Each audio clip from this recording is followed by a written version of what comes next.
ಅಧಿಕ ಮಾಸ 30 ದಿನಗಳಿಂದ ಕೂಡಿರುವಂತಹದ್ದು. ಈ 30 ದಿನಗಳಲ್ಲೂ ಕೂಡ ಅನೇಕ ಧಾರ್ಮಿಕವಾಗಿರತಕ್ಕಂತಹ ಅನುಷ್ಠಾನಗಳನ್ನು ಶಾಸ್ತ್ರ ವಿಧಾನವನ್ನು ಮಾಡಿದೆ. ತಿಂಗಳೊಪ್ಪತ್ತು ಕೂಡ ಮಾಡಲೇಬೇಕು. ಆದರೆ ಅನಿವಾರ್ಯ ಪ್ರಸಂಗ ಬಂದಾಗ ಕೆಲವೊಂದು ಸಂದರ್ಭಗಳಲ್ಲಿ ತಿಂಗಳೊಪ್ಪತ್ತು ಮಾಡಲಿಕ್ಕೆ ಆಗ್ತಾ ಇರೋದಿಲ್ಲ.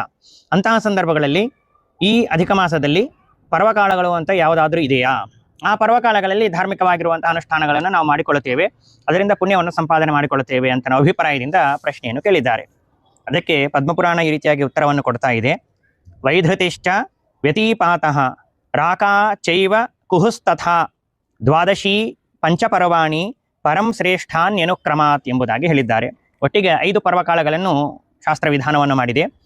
ವೈಧೃತಿ ಮತ್ತು ವ್ಯತಿಪಾತ ಎಂಬ 2 ಯೋಗಗಳು, ಅಂದರೆ ಯಾವ ದಿನ ವೈಧೃತಿ ಯೋಗ ಬಂದಿರ್ತದೆ, ವ್ಯತಿಪಾತ ಯೋಗ ಬಂದಿರ್ತದೆ, ಈ 2 ಯೋಗಗಳಿಂದ ಕೂಡಿರುವಂತಹ ದಿನ ಅತ್ಯಂತ ಶ್ರೇಷ್ಠವಾಗಿರುವಂತಹ ಕಾಲ. ಅದರ ಜೊತೆಯಲ್ಲಿ ಹುಣ್ಣಿಮೆ ಮತ್ತು ಅಮಾವಾಸ್ಯ ಈ 2 ತಿಥಿಗಳನ್ನು ಕೂಡ ಶಾಸ್ತ್ರ ವಿಧಾನವನ್ನು ಮಾಡಿದೆ. ಅತ್ಯಂತ ಶ್ರೇಷ್ಠವಾಗಿರುವಂತಹದ್ದು ದ್ವಾದಶಿ ಎಂಬುದಾಗಿ ಮತ್ತೊಂದು ಮಾತನ್ನು ಕೂಡ ತಿಳಿಸಿಕೊಟ್ಟಿದ್ದಾರೆ. ಈ 5 ಪರ್ವಕಾಲಗಳನ್ನು ಸೂಚನೆ ಮಾಡಿ ಈ 5 ಪರ್ವಕಾಲಗಳಲ್ಲೂ ಕೂಡ ಅತ್ಯಂತ ಶ್ರೇಷ್ಠವಾಗಿರುವಂತಹ ಪರ್ವಕಾಲ ಯಾವುದು ಅಂತ ಪ್ರಶ್ನೆ ಬಂದಾಗ ಅದಕ್ಕೆ ಉತ್ತರವನ್ನು ಈ ರೀತಿಯಾಗಿ ಕೊಟ್ಟಿದ್ದಾರೆ.